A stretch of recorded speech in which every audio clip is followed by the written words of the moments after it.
Hare Krishna, muchas gracias a todos por estar acá esta noche en Templo Hare Krishna de Madrid, otra sesión de preguntas y respuestas, a pesar del puente de la Inmaculada, ¿no? Que todo el mundo más o menos sale de Madrid y se toma unas vacaciones y eso. Bueno, ¿quién empieza con las preguntas? Si tienen alguna pregunta. Espero, ¿no?, que tengan alguna pregunta que hacer, porque si no...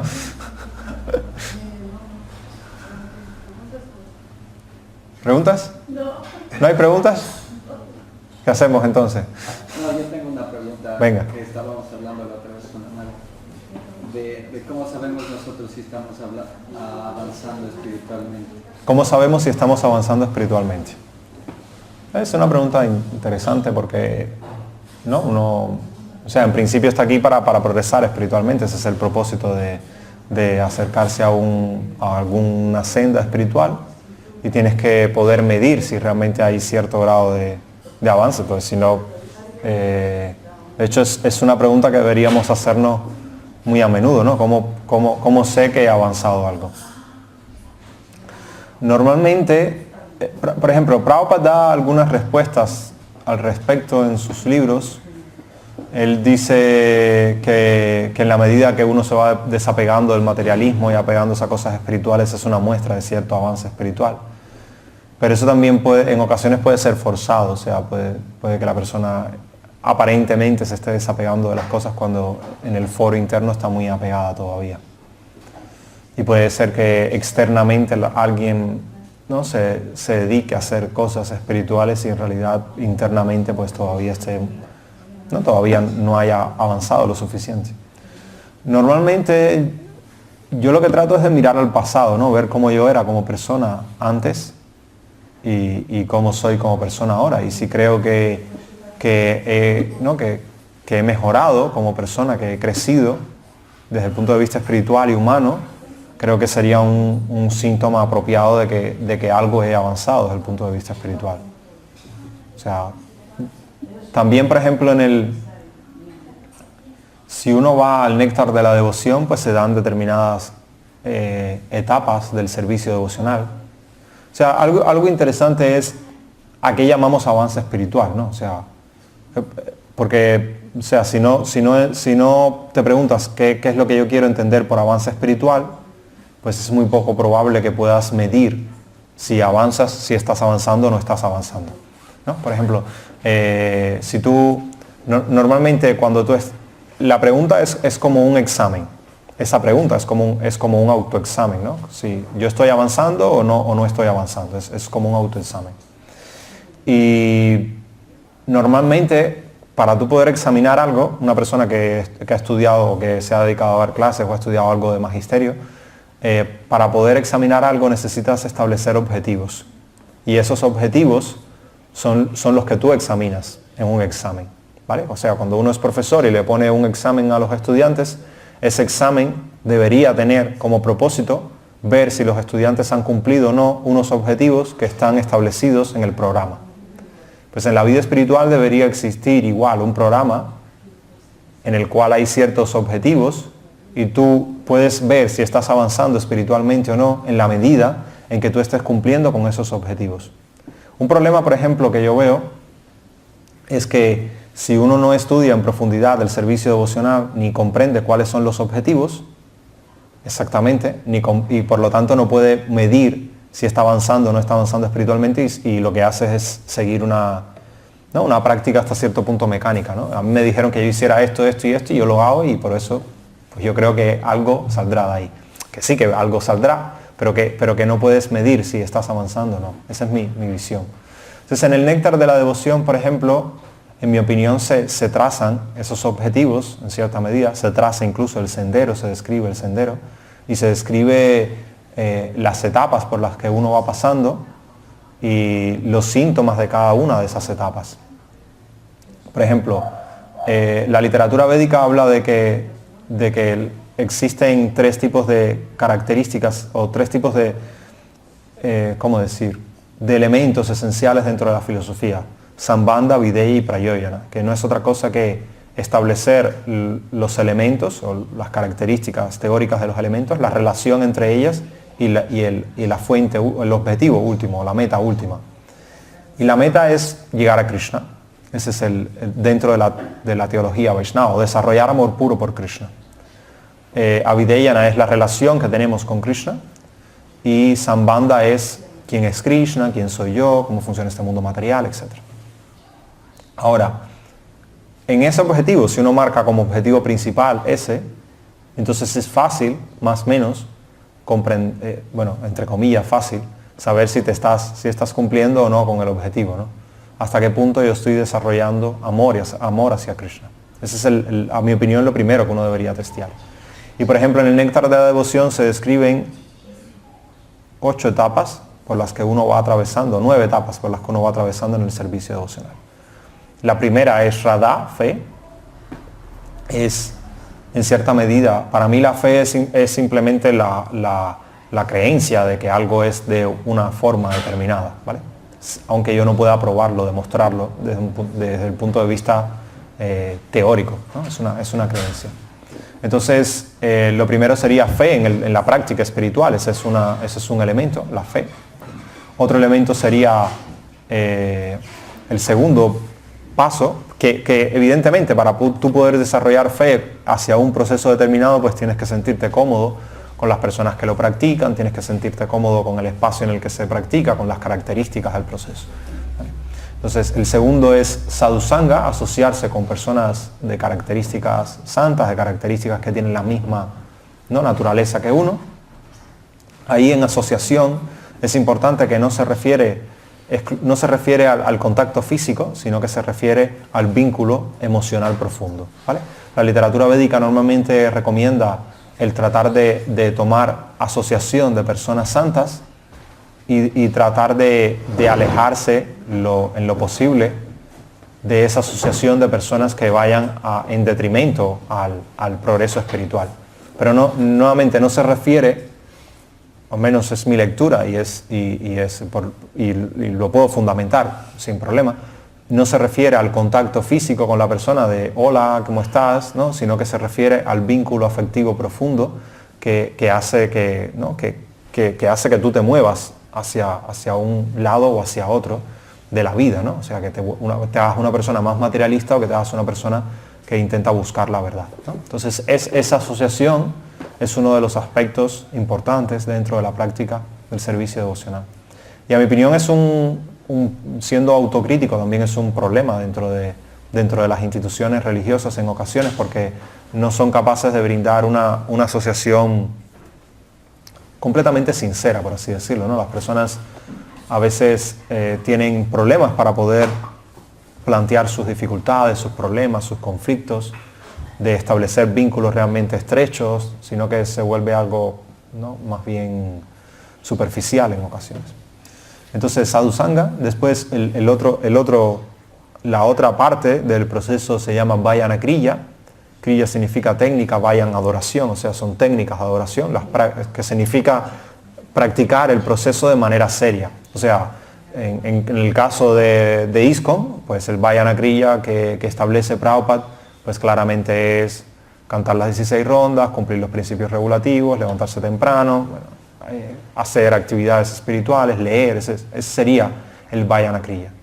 Y cuando uno va practicando vayana kriya de manera asidua y de manera correcta, de manera sistemática, comienza un proceso que se describe como Anartha Nivriti, que es la limpieza del corazón. La limpieza de Anartha es aquello que no es rico, que no es valioso. O sea, todas las cosas que no son valiosas, pues se deberían ir limpiando con la práctica del servicio devocional. Y después comienzan a experimentarse síntomas más elevados que están dentro de la práctica de Raganuga Bhakti, que son, por ejemplo, el ruchi, que es gusto por la actividad que uno está haciendo. Primero viene, antes de ruchi viene estar fijo, ashakti, que es estarse fijo, o sea, estar completamente fijo en la práctica. Después viene ruchi, un gusto. Después viene un apego hacia la práctica. Después viene bhava y por último prema, ¿vale? Esa es la cadena que se describe. Entonces uno puede ver a partir de... Uno puede estudiarse a sí mismo en qué etapa uno está. Lo que nunca se recomienda es tratar de estudiar al otro, ¿vale? O sea, tratar de ver el avance espiritual del otro es algo que en mi opinión no es saludable en la vida espiritual. Eso de estarse comparando, al final lo que hace es dañarlo uno mismo. Esa es mi visión. Claro, uno puede decir, bueno, pero yo tengo que reconocer a una persona que sea un maestro, para que sea un maestro espiritual, que sea una persona que sea de primera categoría para poder crecer con esa persona, ¿no? O sea, uno tiene que... Sí y no, para mí. O sea, por ejemplo, hay una historia en el Bhagavatam de una persona que describen que tenía 22 gurus, creo que era. ¿22? ¿Gurus? Sí, ahora no recuerdo. Sí, eran la luna, el cuervo, no, el viento, o sea, en principio que uno puede aprender de cualquiera. Con lo cual, para mí, ese es un punto a veces importante, ¿no? Que más que intentar buscar un devoto puro para aprender, es tratar de beneficiarse de lo que puedan darte los que están alrededor tuyo para crecer espiritualmente. Y eso, no tanto el estarse comparando con el avance espiritual de otros, sino verse uno mismo en qué etapa está y en esa etapa actuar acorde a lo que se recomienda para uno seguir progresando en la vida espiritual.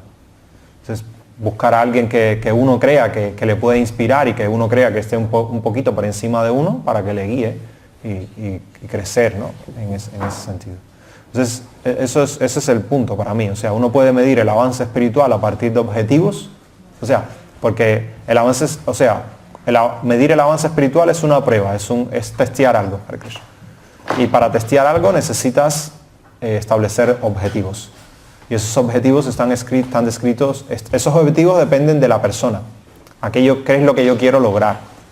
En el Vaishnavismo, los objetivos que se establecen son esos, desarrollar amor puro por Krishna. Y el proceso que se establece es ese, que va desde Shraddha, desde fe, hasta Prema, hasta amor puro por Krishna. Y en cada etapa existen determinadas prácticas recomendadas y determinados síntomas. Entonces uno puede, a partir de los síntomas, entender en qué etapa estoy. Esto, algo importante es que no es blanco y negro, no es que si tú estás en Vayana Kriya, que es en lo que está la mayoría de las personas, no significa que ya tú dejas de tener fe o que dejas de tener asociación sadhusanga, o que si estás en Vayana Kriya no tienes ningún tipo de ruchi o que no tengas ningún tipo de estabilidad. Para mí es algo que se entrelaza, ¿no? En cierta medida. Y en mi opinión, y esto es algo personal hasta cierto punto, puede ser una especulación, aunque a mi opinión podría intentar fundamentarlo también, es posible que uno vaya logrando, o sea, uno puede hablar de las etapas en términos generales y uno puede hablar de estas mismas etapas o algunas de ellas en actividades en particulares. O sea, puede que haya actividades en las que ya tú hayas desarrollado un gusto real por ellas y otras actividades por las que no. Y evidentemente, aunque no estés en la práctica de Raganuga, pues, pero sí sientes gusto, no sé, por ejemplo, a mí leer, para mí eso es algo por lo que tengo un gusto muy grande y por ejemplo, otras actividades pues me cuestan un poco más, qué sé yo, como cantar las rondas, ¿vale? Entonces, no todo es blanco y negro y ellas se van entremezclando, no es siempre una línea recta y uno va, ¿no? En dependencia de la etapa de la vida y eso es como un zigzag a veces, pero más o menos esos son las etapas y esos son los puntos. Entonces yo no puedo darte una fórmula para saber, bien, yo estoy avanzando espiritualmente o no, eso yo creo que es algo que tiene que estudiarlo la propia persona, mirar hacia el pasado, ver cómo estaba yo, ver cómo estoy ahora y ver qué sucede. Puede que uno haya avanzado en algunos aspectos y puede que en otros no tanto. O puede incluso que uno haya avanzado en algunas cosas y en otras haya retrocedido externamente, pero que internamente hayas madurado en muchas cosas, ¿no? Quizás yo en algunas etapas de mi vida tuve un sadhana mucho mejor que en otras, pero eso no significa de que en esas etapas yo era más avanzado espiritualmente que en esas otras, sino simplemente significa de que esa etapa hice determinadas cosas y por el paso del tiempo he madurado y esa madurez pues denota un cierto avance espiritual también. Eso es algo importante también, o sea, en la medida, otra manera de medirlo puede ser esa.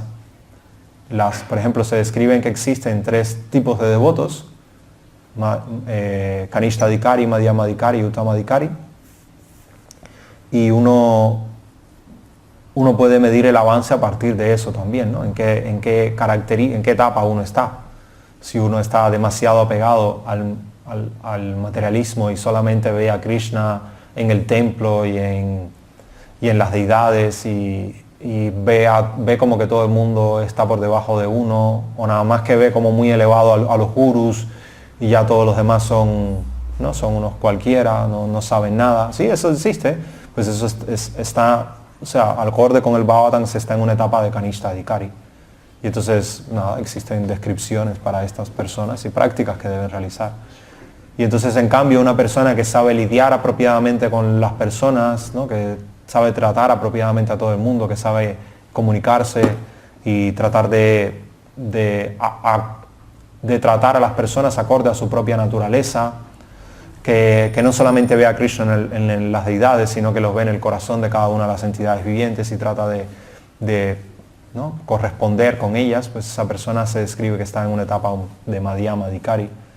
Aunque hay varias clasificaciones en dependencia a la fe, en dependencia también a las relaciones y en dependencia al conocimiento. O sea, existen diferentes clasificaciones, pero está en una etapa intermedia.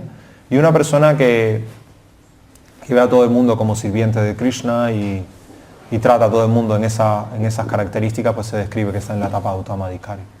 Entonces, ¿no? Hay diferentes descripciones. También, por ejemplo, se hacen analogías entre los procesos del Bhakti y las 3 etapas de Kanishta, Madhyama y Uttama Adhikari en algunos libros. Sí. Digo que el que está perfeccionado ve a Krishna en todas partes y en todas las personas, en sí. todas las situaciones, en todos los lugares, en todos los pensamientos, está Krishna. Claro. Entonces, sí, ¿cómo saber si estoy avanzando? Pues desde el punto de vista práctico yo lo que hago es mirar atrás, mirar a mi pasado y ver si yo he madurado como persona, ver también cómo yo reacciono a las cosas. O sea, porque en los momentos difíciles es cuando tú puedes testear realmente si tú has madurado o no.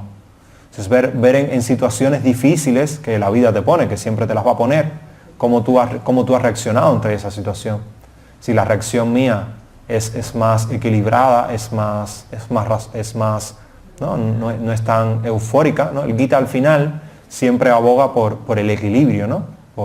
No alborozarse demasiado en la felicidad, ni lamentarse demasiado en la aflicción, estar equilibrado ante la fama y la infamia, ante el honor y el deshonor. O sea, entonces esa es una muestra también de cómo uno va avanzando, cómo uno reacciona a situaciones difíciles, y ver los síntomas en que uno se encuentra y tratar de ver en las escrituras a partir de esos síntomas en qué etapa estoy y cómo mejorar esa etapa. Porque, o sea, lo de saber si estoy avanzando es una manera, es para querer seguir avanzando, no es simplemente para saber en qué lugar estás, sino para saber cómo seguir.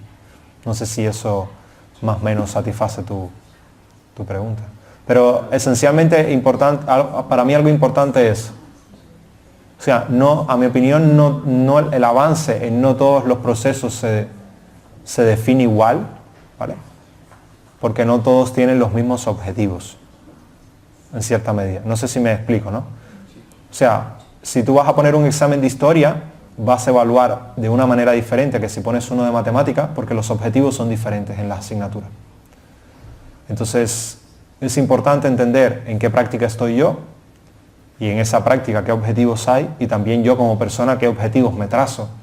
Y a partir de los objetivos que yo me trace como persona, es que yo voy a poder evaluar si yo estoy avanzando o no respecto a esos objetivos.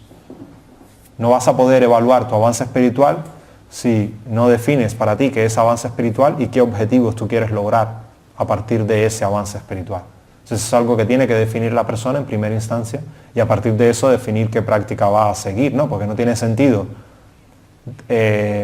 por ejemplo, definir unos objetivos y estar en una práctica que no vaya a cumplir esos objetivos, ¿vale? O sea, no sé, yo quiero llegar a Krishna, pero me dedico a practicar algo no sé, que no tiene nada que ver con eso, pues no tiene sentido medir a partir de esa práctica si yo voy a llegar a Krishna o no, ¿vale? Entonces, ¿no? Desde el punto de vista de mi cabeza un poco quizás demasiado lógica, pues eso sería algo que yo establecería, ¿no? Objetivos, y a partir de esos objetivos ver la práctica o el proceso, y en el proceso hay unos objetivos que se van trazando a medida que va avanzando ese proceso, y ver cómo yo voy, si yo los voy cumpliendo, ¿no? No sé si... Yo, digamos, desde el punto de vista de la Bhagavad Gita, que expresa que cualquier avance en este sendero nunca se pierde. Supuestamente estamos siempre avanzando. Y los obstáculos yo creo que también son, pues, yo fui mecánico, el negativo y el positivo se necesita para tener luz, para que la cosa funcione. Entonces, yo creo que el negativo y el positivo es correcto para que la cosa encuentre el equilibrio, ¿no? A ver, yo creo que todas, o sea, si uno alude en principio a la idea del karma, uno debe entender de que cualquier cosa que sucede en la vida está en pro de que uno aprenda algo y que uno puede y debería sacar algo de las cosas que sucedan, ya sean positivas o negativas. Sí, entonces sí, o sea, eso es un hecho. Respecto a si siempre estamos avanzando, el famoso verso este 2.40, dice Krishna, que en esta senda no hay pérdida ni disminución alguna, y que cualquier pequeño avance pues uno sigue cualquier pequeño avance puede protegerte del peligro más temible de todos, dice Krishna. Sí, ahí interesante sería ver, bueno, exactamente aquí a qué se refiere Krishna con en esta senda no hay pérdida ni disminución alguna. Porque supongo que no todo vale. No sé si me explico, ¿no? Sí. O sea, exactamente, se refiere, o sea, acorde al contexto en el que está, se refiere al Buddhi Yoga, ¿vale? Pero no es que cualquier cosa valga, no es que siempre estés avanzando. O sea, si sigues el proceso, pues vas a avanzar.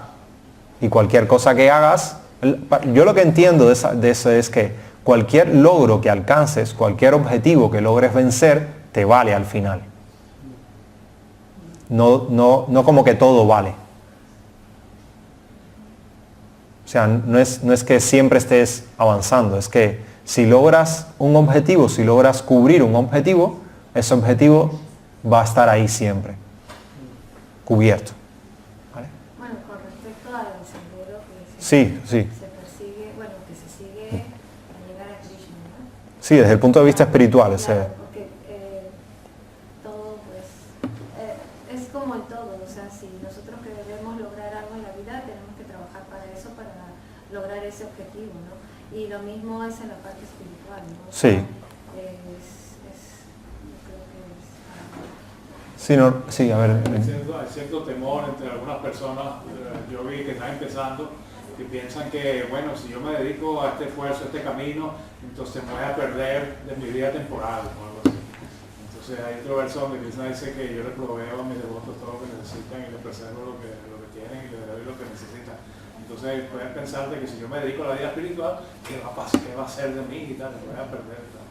Entonces Krishna asegura que no, que cualquiera, aunque no tenga un éxito completo y perfecto, cualquier avance es un avance permanente. Entonces, ¿en qué sendero? En el sendero del yoga, de la relación con el divino, claro. Sí. Sí, a ver, ahí, sí, en el Gita hay un cierto grado de tensión en ese sentido, entre que todo está resuelto y que tú tienes que luchar por ello. Y en la vida en general es así, ¿no? Porque por otra parte, por ejemplo, a Krishna no le valió que Arjuna le dijera, pues yo me voy al monte y ya está, ¿vale? O sea, Krishna le dijo, no, tu deber es pelear y tienes que hacerlo. Entonces ahí se ve una tensión en cierta medida, porque él tenía que cumplir con ese deber material, por otra parte, porque uno alegando eso podría decir, pues porque Arjuna no se fue al monte, se dedicó a cantar Hare Krishna y ya está, ¿no? Cogió una yapa al monte, vivimos mendicando y no hace falta pelear, pero no fue eso la recomendación de Krishna, todo lo contrario, ¿no? Entonces, ¿no? Esa tensión está ahí en el Gita. Y es importante encontrar ese equilibrio. Según la naturaleza del otro. Claro. Por ejemplo, a Uddhava, que era primo de Krishna, entonces era consejero de Krishna, él nunca le recomendó que se hiciera un guerrero, Claro. que fuera a conquistar a nadie, entonces, porque tenía otra naturaleza, ¿sabes? Entonces a Uddhava le enseñó el camino del amor puro y estaba más avanzado que Arjuna. Entonces, bueno, conoce cómo es el amor de la Gopi, que es un amor incondicional y esta cosa.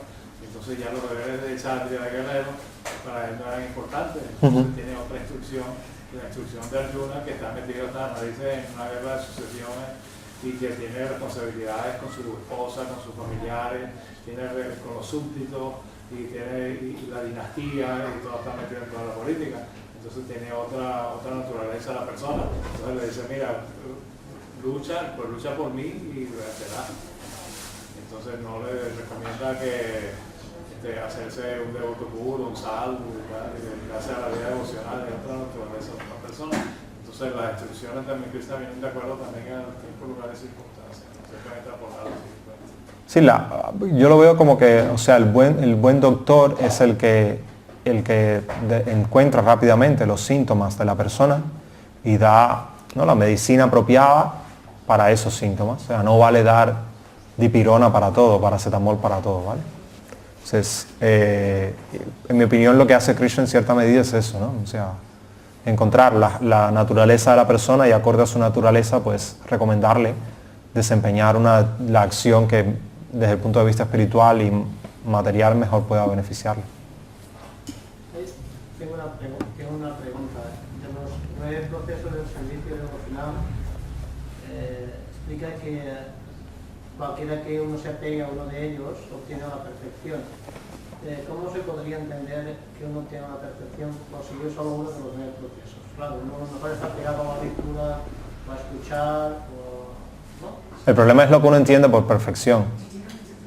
Bueno, dice que obtiene su Sukarima Goswami obtuvo la perfección para quitarse el Mahabharata. Sí, pero ¿qué entiendes tú por perfección? Porque por ejemplo, no es algo que... Es un tema curioso, ¿no? Porque normalmente se habla de alcanzar la perfección y de que Prabhupada es perfecto y de que esto es perfecto, aquello es perfecto, pero nadie te dice a qué se refieren con que es perfecto y en qué sentido es perfecto. Entonces, algo importante es, bien, ¿qué entiendes tú por perfección? Yo entiendo algo por perfección en ese sentido, pero bueno, quiero saber tú qué entiendes por perfección.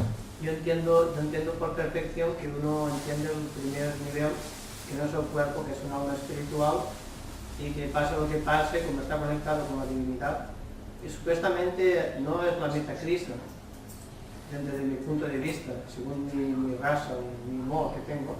Yo sé que Radharani es la que más ama a Krishna, y si los más queridos por Krishna uno no puede llegar a Krishna. Ajá. Entonces depende también de los Goswamis, los manjaris, y depende de muchas entidades vivientes para obtener la perfección.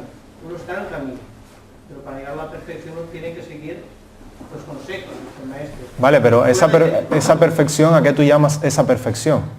Cuando tú dices llegar a la perfección, ¿qué es para ti esa perfección? Llegar a la perfección es estar en tu hogar. O sea, Vivir el reino de Dios. al menos en el Gaudiya Vaishnavismo, como se refiere, es... Obtener el amor puro por Dios. Es Sambandha Vidya Prayoyana. Y Prayoyana es amor puro por Krishna.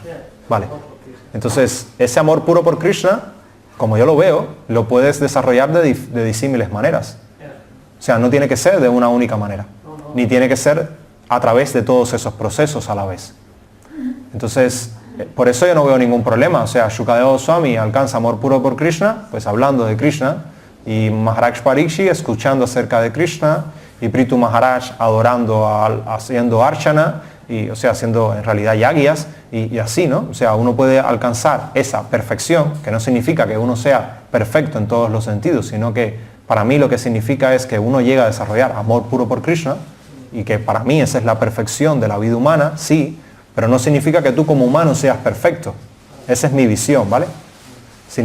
Para mí significa que tú has desarrollado amor puro por Krishna y has cumplido con el objetivo de la práctica espiritual, esa que estás desarrollando, el objetivo último.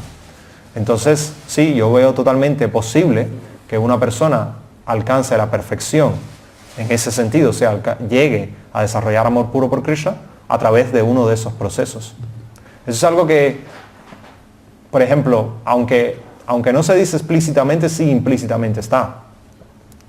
Cuando le preguntan a Shukadeva, cuando le preguntan a Sutta Goswami cuál es la actividad perfecta para toda la humanidad, lo que él responde es indirectamente algo así, porque él lo que dice es aquello que permite que el bhakti se despierte en el corazón, ¿no? Cuando se practica de manera desinteresada y cuando se practica de manera continua, eso hace que el alma quede completamente satisfecha, ¿vale? Entonces, él define que es el Dharma último para toda la humanidad. Entonces, fíjate que no es un único Dharma. No dice canta Hare Krishna. Él dice lo que le permite a la persona despertar el bhakti en su corazón. Y no necesariamente tiene que ser la misma actividad para todos, ¿vale? A ver, cuando estás en una institución que pone determinadas reglas para tú formar parte de la institución y para tú seguir el proceso, pues tú te acoges, decides tú si acogerte a esas reglas o no, ¿vale? Entonces en ISKCON, pues cantar las 16 rondas, seguir los 4 principios regulativos y eso son bases, ¿vale? ¿Por qué? Porque tú has decidido entrar dentro de ISKCON. Pero que hay otras escuelas Vaishnavas que siguen otros procesos y que en mi opinión llegan también a desarrollar amor puro por Krishna a través de otras vías. Y es completamente respetable. Es lo que estaba comentando de los razas, el humor, la naturaleza de cada uno. Cuando tú estás en el proceso, tú notas que hay una cierta atracción que te atrae más ese aspecto de la vida espiritual. Sí. Entonces uno tiene que apegarse a ese aspecto y ver a los maestros que siguen ese humor, ese aspecto. Por ejemplo, sí, asociarte con personas que sigan ese mismo aspecto y alimentarse mutuamente unos a los otros, sí. Por ejemplo, los 4 Kumaras hablan mucho de la adoración a Radharani y siguen los pasos de las Gopis, que son los 4 Kumaras, ¿no? Pero bueno, supuestamente podríamos decir que somos Brahma, Mama y Gaudiya Sampradaya, pero también Chaitanya Mahaprabhu, Achintya Advaita y Tattva. Las 4 escuelas las unificó, entonces hay mucho, ¿cómo se dice? Mucho néctar de batir, ¿no? Sí. ¿Alguna otra? Sí. Yo quisiera comentar un poco sobre, a veces no está muy claro el papel de las reglas y regulaciones. Unas son para la vida espiritual. Sí. Que son, por ejemplo, escuchar acerca de Krishna, cantar, sí. Glorificar a Krishna, recordar a Krishna, servir a Krishna, ofrecer oraciones, adorar la deidad. Estas son positivas y tal. Y hay otras que son como prohibiciones. Entonces las prohibiciones es para uno dejar los vicios. Los vicios son todos esos placeres que nosotros creemos más llamados placeres materiales y tal, pero que no son, no conducen a la felicidad. Pero eso se llaman anartas. Y eso, después que has tenido una relación de servicio con el maestro espiritual y con la persona santa y con Krishna, entonces es cuando empiezan tú puedes dejar el apego, porque no es cuestión solamente de privarse de comer pollo, bueno, pues supongo que el pollo es lo que más me gusta y tal, entonces yo más nunca voy a comer Kentucky Chicken y tal, entonces, pero tienes todavía el gusto, ¿sabes? Entonces el anarta no ha desaparecido, entonces, pero por la relación de servicio, entonces vaya a Kriya, y la asociación con la persona santa y el gusto que obtiene, entonces va perdiendo estos apegos materiales, sí. Y cosas. No es que existen unas normas que te da el budo y ya trascendiste las anartas. Eso no es así. Claramente, para mí, o sea, esa visión es un poco simplista, ¿no? De la práctica religiosa. Y quizás es la que tiene mucho, ¿no? Al inicio. De que me voy a iniciar y ya después ya no voy a tener más ningún problema, ¿no? O sea, mi guru se llevó todo el karma y ya yo soy un devoto a las puertas de Vaikunta. Nada más que me queda dar el último paso y ya. Entonces sí, porque muchas veces tiene esa visión y realmente no es así. O sea, bueno, al menos no es mi experiencia práctica. Yo estoy de acuerdo contigo de que además es un proceso que lleva tiempo. De hecho, por ejemplo, Jiva Goswami define Diksha, lo que llamamos nosotros iniciación, como un proceso en el cual uno se va desapegando de los aspectos materiales y apegándose a través del conocimiento espiritual y apegándose a la divinidad. Pero es un proceso, con lo cual no es algo instantáneo que sucede exclusivamente en el momento del ritual, del fuego. El ritual del fuego es un ritual que forma parte de quizás de ese proceso, pero que que el proceso es más largo y para mí yo estoy totalmente de acuerdo contigo. Como tú dices, puede que uno siga unas determinadas regulaciones, aunque uno no necesariamente esté completamente desapegado, y ahí en mi opinión uno debe ser cuidadoso. Voy a pisar terreno empantanado ahora, ¿vale? Uno debe ser cuidadoso en que el seguir unas regulaciones extremadamente estrictas para la persona no ahoguen el servicio devocional de la persona, ¿vale? O sea, hay una frase que a mí, que en cierta medida, yo la escuché una vez, lo escuché de que me dijeron, una persona, un swami, decía, no sé, y me dijeron la frase, yo la voy a repetir porque me parece mucho sentido, pero no la he escuchado personalmente. La frase es, no dejes que tu servicio devocional mate tu servicio devocional, ¿vale? En el sentido de que muchas veces la persona se autoimpone determinadas regulaciones para las que ella todavía no ha perdido completamente el gusto,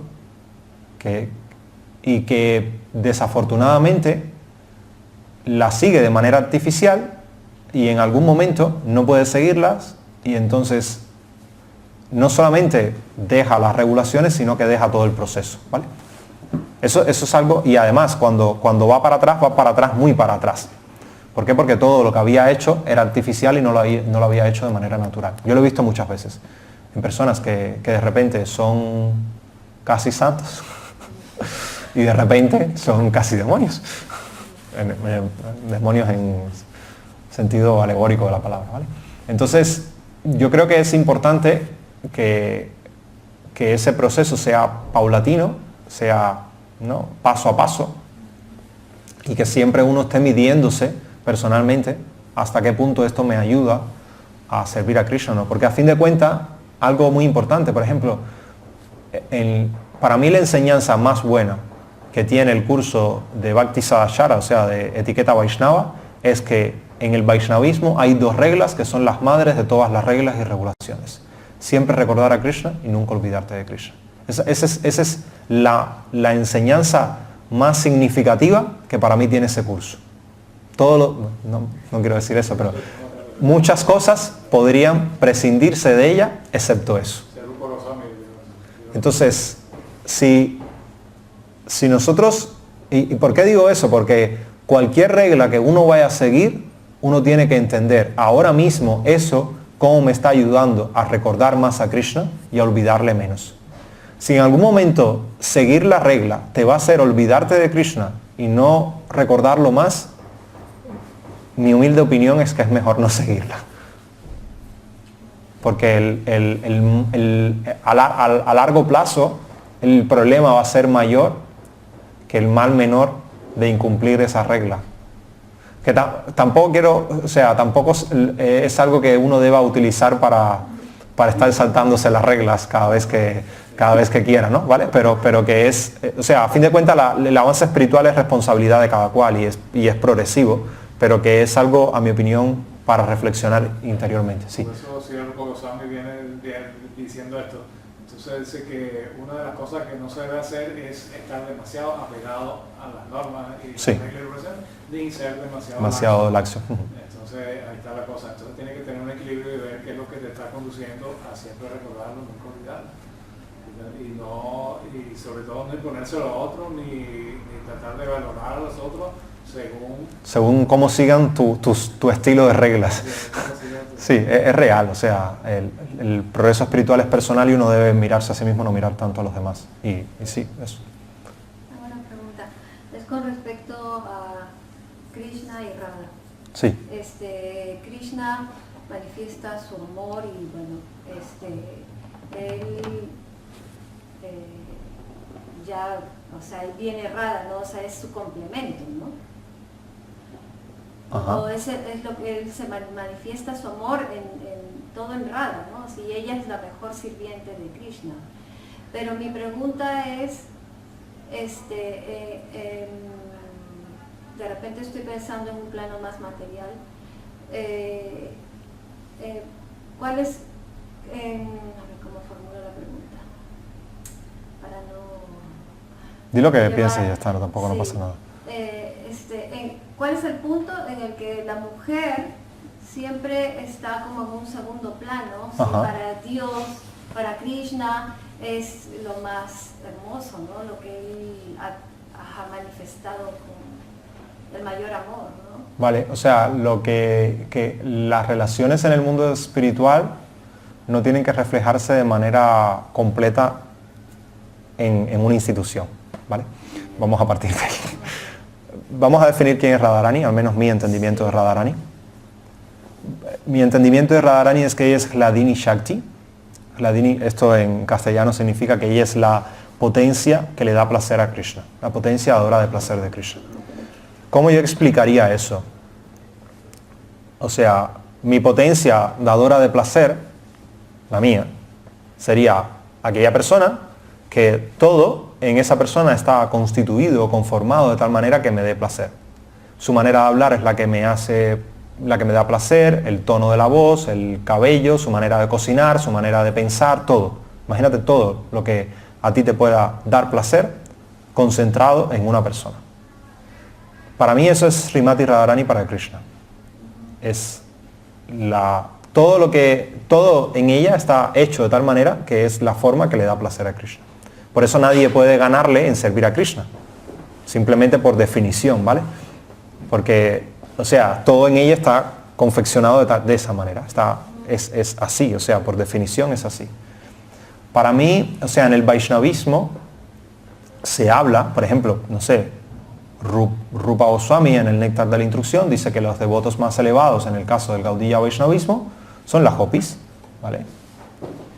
Y de hecho, algo muy curioso, un fenómeno muy curioso es que dentro del Gaudiya Vaishnavismo a casi todas las personalidades importantes a través de la historia se les han dado identidades secretas femeninas. Estas son manyaris, o sea, manyaris eran niñas pequeñas que ayudaban a que la relación de Srimati Radharani y Krishna se pudiese consumar, o sea, que ayudaban y servían a esa relación. Entonces,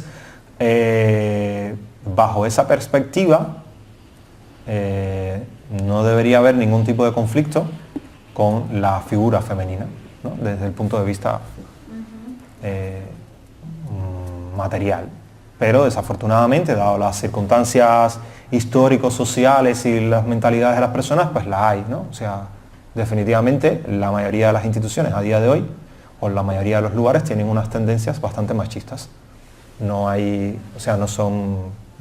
La visión, desafortunadamente, es que la mujer es como una representación de Maya o sea, de hecho, en la sociedad en general se ve, y en las instituciones religiosas más todavía, como que ella es o la fuente mediante la cual puede obtener placer el hombre, lo siento, pero es lo que prima en el materialismo más crudo y burdo, ¿no? O sea, que utilizan para venderte un cepillo de dientes, ¿no? Sí, o para venderte hasta una motosierra, lo que sea, pero ¿no?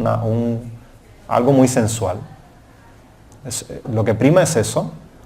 Y por la otra parte, quizás a mi opinión, como un rechazo a esa postura de la sociedad, que es lo que prima, pues que entonces la mujer se convierte como en el obstáculo principal a saltar, ¿vale? Como un obstáculo para el progreso espiritual. Y desafortunadamente por muchos años en ISKCON fue así. Y todavía puede que lo sea para muchas personas, pero créeme que no es nada en comparación con cómo fue, ¿vale? Entonces, yo en lo personal creo que, si bien es cierto que Prabhupada en determinadas circunstancias tiene frases hacia la mujer que no son del todo halagüeñas, ¿no? Por otra parte, desde el punto de vista personal, lo que dicen las que tuvieron contacto directo con él es que ellas nunca se sintieron denigradas o inferiores en el trato con él, ¿vale? Eso es algo interesante. Y por otra parte, si bien es cierto, uno puede también justificar ese hecho en que Prabhupada era una persona de 70 años cuando llegó a Occidente, que se había criado en una determinada sociedad con unas determinadas características, y si uno junta todo eso, de verdad que Prabhupada para mí no es demasiado conservador. bajo las condiciones bajo esas condiciones. Y por otra parte, desde mi perspectiva, son muchísimas más veces las que Prabhupada dice no somos el cuerpo material que las que dice que las mujeres esto o lo otro, ¿vale? Por lo tanto, cada cual, o sea, hace la lectura que quiera hacer de las cosas, ¿no? Algo interesante, por ejemplo, que decía en un artículo Tamal Krishna Goswami, Krishna Setra Maharaj, era que, un artículo muy bueno, por cierto, él decía que a día de hoy, con el acceso que tienen las personas a la literatura, el entendimiento de los libros se había democratizado en cierta medida. Y que en última instancia, la teología la terminaban haciendo muchas veces los lectores y no necesariamente los gurús, ¿vale? Porque depende del entendimiento que le dé cada cual a lo que está haciendo. Entonces, eso sucede muchas veces, o sea, depende del entendimiento de cada cual. Y uno puede ver en qué se fija más y en qué no se fija más. En qué hace más énfasis y en qué no hace más énfasis. Yo trato de hacer énfasis en todas aquellas veces donde Prabhupada dice no somos este cuerpo material, somos almas espirituales y el propósito es desarrollar amor puro por Krishna y el proceso que él da para desarrollar amor puro por Krishna es el mismo para el hombre y para la mujer. No obstante a eso, sí creo en lo personal que hay que luchar porque haya igualdad de oportunidades para todos y todas en nuestra asociación, en nuestra institución. Y yo creo que trato de luchar por ello. Hay una cosa que no es conveniente olvidar, que es que el mundo material es el reflejo invertido del mundo espiritual. Entonces lo que es sublime y puro en el mundo material se da de una forma pervertida. Claro. Y entonces las relaciones entre las personas, entre los miembros de la familia, por ejemplo, en el mundo el padre se cree que es el creador de estos niños y de estos descendientes y tal, cuando en realidad eso lo ha creado la mujer, tanto como él. Y Dios es el creador de todos los seres, ¿no? Entonces, pero en el mundo material, entonces el hombre, el dueño, el jefe de hogar, se cree que es el creador de esa familia, de esa descendencia. Entonces es un reflejo como invertido, desvirtuado de la realidad espiritual. Y lo mismo se da en las relaciones amorosas y tal. Las copias estaban casadas y tal, pero en esa sociedad, en este mundo donde se daba eso, ellas estaban como obligadas, era por una especie de negocio familiar, que se transaban los chicos y las chicas para el matrimonio. Entonces no lo hacían por amor, ¿no? Entonces lo que tenían con Krishna era amor puro, aunque visto desde el punto de vista material era muy abominable, porque eran unas mujeres casadas que estaban por ahí haciendo fiesta con un chico soltero en el bosque. Entonces cómo se pervierte la visión pura material, la espiritual, al entrar en la atmósfera material, es responsable de muchas de estas problemas que tú sabes. Hay un punto que quería comentar, que es desde mi punto de vista de comprensión. En el Srimad Bhagavatam explica que la energía interna Yogamaya y la energía externa Mahamaya, según la conciencia de uno donde quiere ir, el camino que quiere elegir, es atrapado por la energía interna o la energía externa, ya depende del libre albedrío de uno, ¿no? Entonces podemos ver que si vemos a las mujeres, porque la tendencia en este mundo es que no queremos, ¿cómo se diría la palabra? Uno siente como que es atrapado, ¿no?, con la energía ilusoria. Desde el punto de vista creemos que somos atrapados. No, es en nuestro libre albedrío. Esto es desde mi punto de vista, que tú deseas o estar viviendo en el mundo material, pero estar viviendo la vida espiritual, viviendo el mundo espiritual. Ya depende de tu conciencia, como antes estabas comentando, ¿no? No juzgar todas esas tendencias que tenemos a atracción, estar con parejas, con familias, con el sexo, pues lo ves en un estado puro, en el mundo espiritual esas cosas existen, en un estado puro. Si tú quieres participar de esas relaciones, bueno, mira, se me atraerá a mí, Krishna, yo quiero ser y participar de tus pasatiempos. Entonces, déjame estar aquí, pero por favor, protégeme, ¿no?, de no ser atrapado por esa energía ilusoria. Pero una de las frases que Prabhupada decía que aquí el alma condicionada tiene temor a la energía ilusoria. El sentir un poquito de ese temor de no ser atrapado es bueno para uno. Sí y no, depende, en dependencia de cuánto ese temor agrede y daña a las otras personas. Porque eso ha sucedido en ISKCON, o sea, que por el temor de los sannyasis y los brahmacharis, pues las mujeres, por ejemplo, no podían cantar rondas en el templo, ¿vale? Que sucedió en Braya Mandala hace 10 o 20 años. Pero el punto que quería comentar es que temor en el sentido de no es que no quieres asociarte con los devotos, con las mujeres o con el mundo cotidiano que te puede atrapar, sino que conectarlo con lo espiritual, no desconectarlo, ¿no? Porque si te ponen en situaciones es como el fuego, si no te acercas no te puedes calentar, no puedes iluminarte. Entonces, lo que decía antes, positivo y negativo, yo fui mecánico y eso te ilumina. Si tú tomas los negativos y positivos para crecer, es correcto. Es como ver que son oportunidades para desarrollar conciencia. Sí, en cierta medida sí. Yo creo que ese grado de temor hacia la naturaleza material o respeto, pues hay personas que le pueden ayudar. Pero que uno... A lo mejor he dicho una palabra fuerte y es... No, está bien. Está bien. Respeto, ¿no? No, pero uno ¿no? también debe entender que las otras personas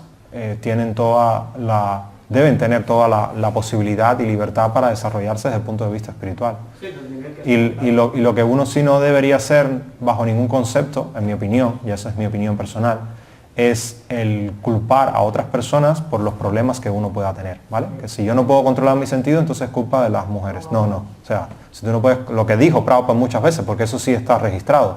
Si el brahmachari no puede controlar sus sentidos, que se vaya al monte a vivir, ¿vale? Entonces, sí, o sea, hubo momentos en los que hubo conflictos de ese tipo y la forma de él responder fue de esa.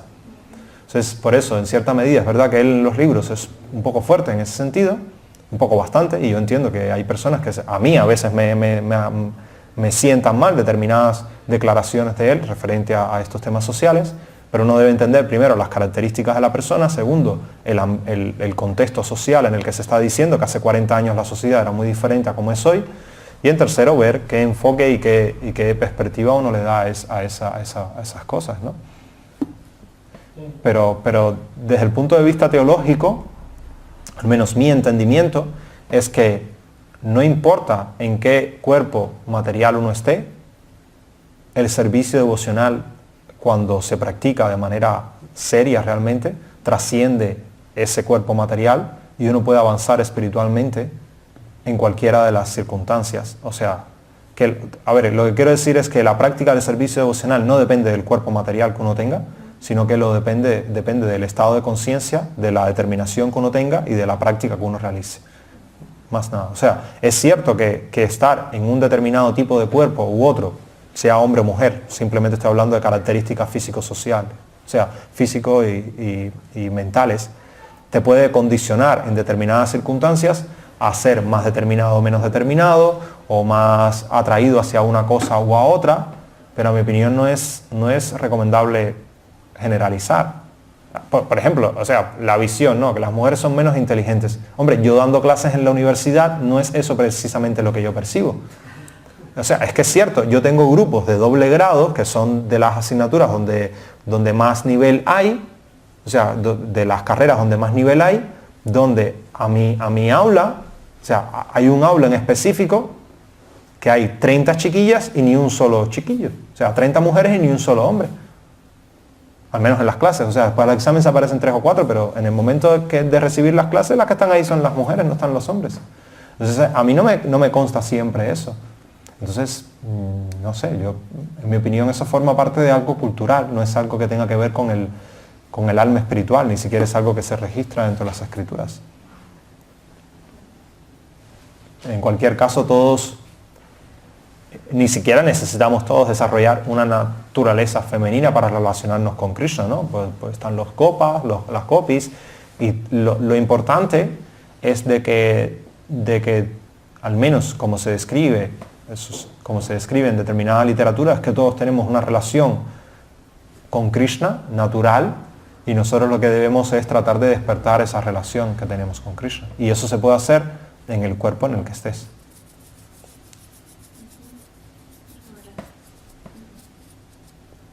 Si uno se siente marginado desde el punto de vista institucional, uno debe luchar desde el punto de vista institucional por eso, pero uno debe entender de que eso no tiene que ver con con el mundo espiritual. O sea, ISKCON no es Vaikunta, ¿vale? Eso es lo que quiero decir, ¿vale? ISKCON es una institución y Vaikunta es el mundo espiritual. Una institución formada por seres humanos con virtudes y defectos, con características muy buenas y características muy malas. Y toda esa conjunción de características hacen lo que es la institución. Y sobre todo toda esa conjunción de características de los líderes de la sociedad, ¿vale? Más que del pueblo, por así decirlo. Pero los católicos tienen un rollo largo de esa cuerda, porque con la Santa Iglesia, ¿no? Que la Santa Iglesia es santa, entonces todo lo que hay ahí es santo y tal. Si fueran todos devotos puros, entonces sería la Santa Iglesia. Pero entonces está la Iglesia española, la Iglesia italiana, la Iglesia polaca. Entonces, ¿cuál es la diferencia entre la Santa Iglesia? Puede haber una cierta distancia entre lo que hay, la práctica que hay y la devoción pura, ¿sabes? Entonces, y la fe y la santa fe, ¿no? Entonces, la santa fe viene siendo perfecta, pero la fe de la mayoría no tiene esa característica. claro, o sea, eso pasa en todos los movimientos religiosos, en ISKCON también.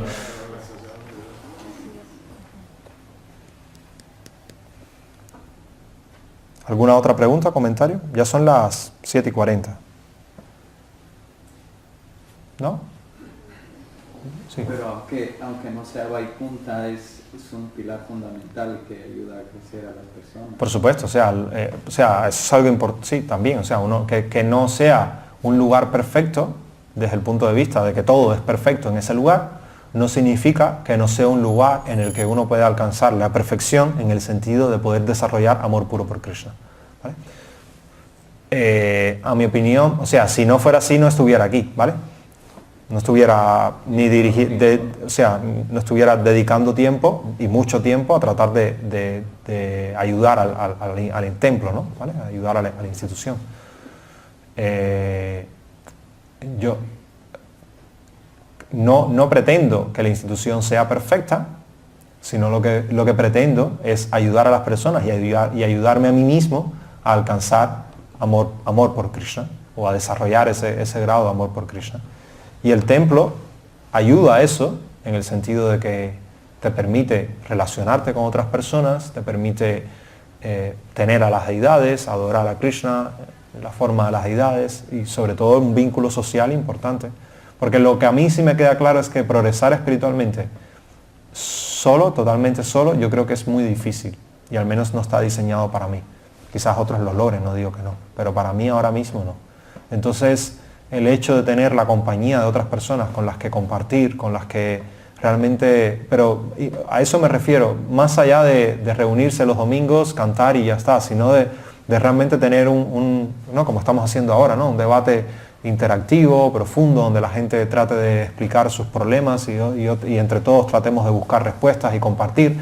Ese es el propósito, a mi opinión, que deberían tener el templo, más allá de poner una guirnalda a la semana y hacer un arati y cantar, ¿no? Sino ese compartir, ese vivir, el crecer juntos, ese es el principal propósito de una institución religiosa, en mi opinión. Hay un punto que me llama mucho la atención para Samrita. Rupa Goswami explica que regularmente y confidencialmente hacer preguntas confidenciales, que son temas espirituales muy profundos.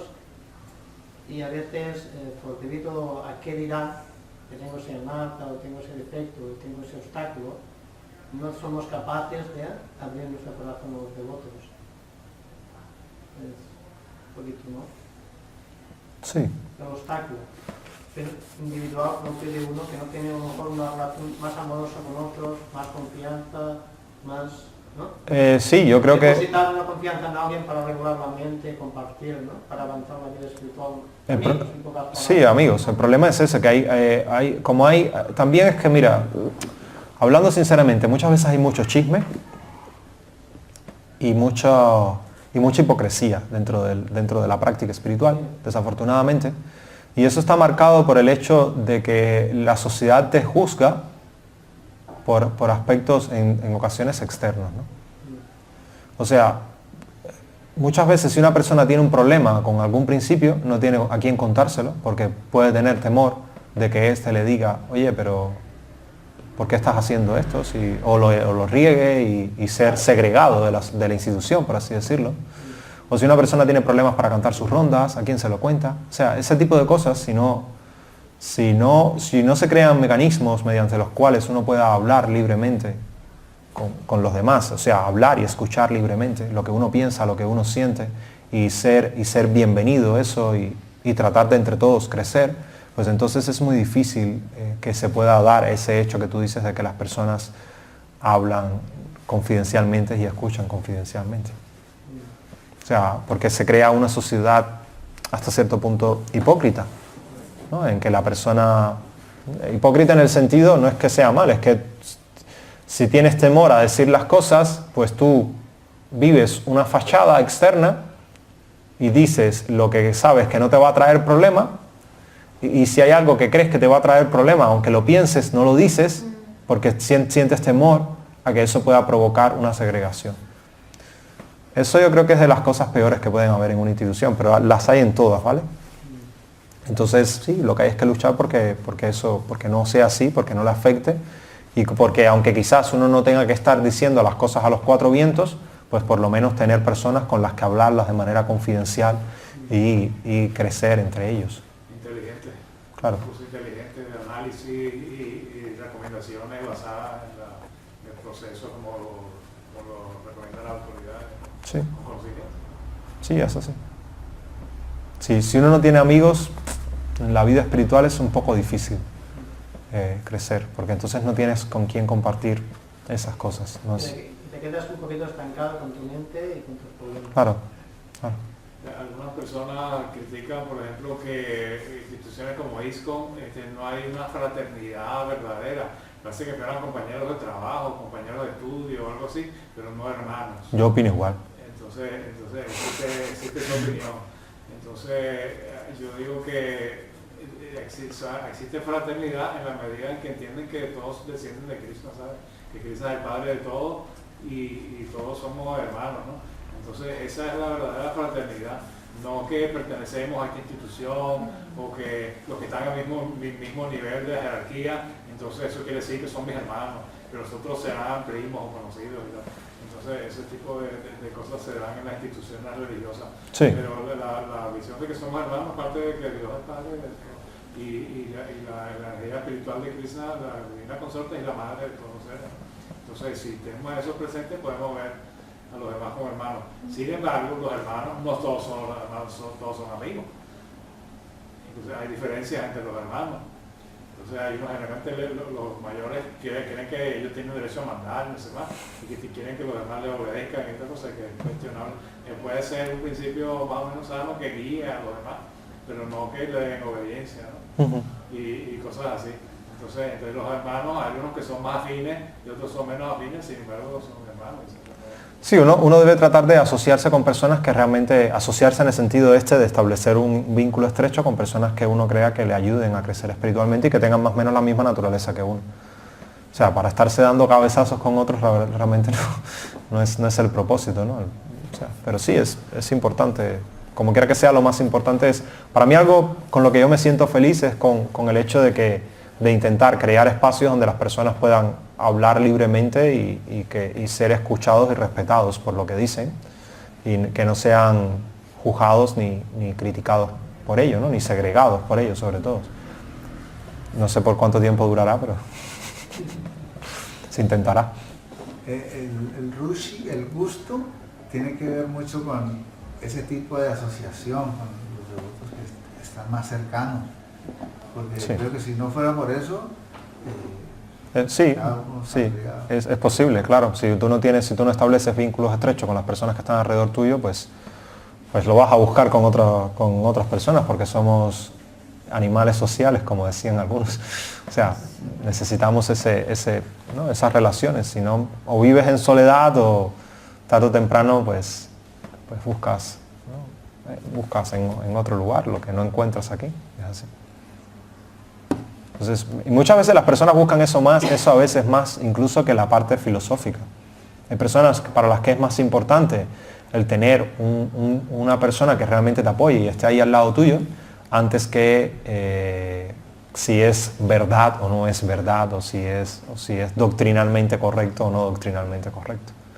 Y hay un detalle que esto del gusto por la asociación con ciertas personas que son afines a uno, pasar buenos momentos, compartir sus sentimientos y sus pensamientos con otra persona, es una gracia de Krishna. No es una cosa que nosotros podemos manejar y tal. No es parte del servicio devocional, y el servicio devocional del yoga lo gobierna Krishna, eso también lo gobierna Krishna, ¿sabes? No es que en todo momento tú vas a poder tener esta concordancia y humores favorables y estáticos con otras personas. Entonces es como la persona en el hogar, entonces a veces es muy agradable la compañía de los hijos, pero a veces los hijos están haciendo un escándalo y es muy desagradable. Entonces, y así a veces hay problemas con la esposa, hay problemas con los cuñados, con la suegra y tal. Entonces, de la misma manera puede haber así momentos muy tensos y situaciones tensas. Sí. Sí. Depende de Cristo. Bueno, muchas gracias, Hare Krishna. Espero que pasen una excelente noche y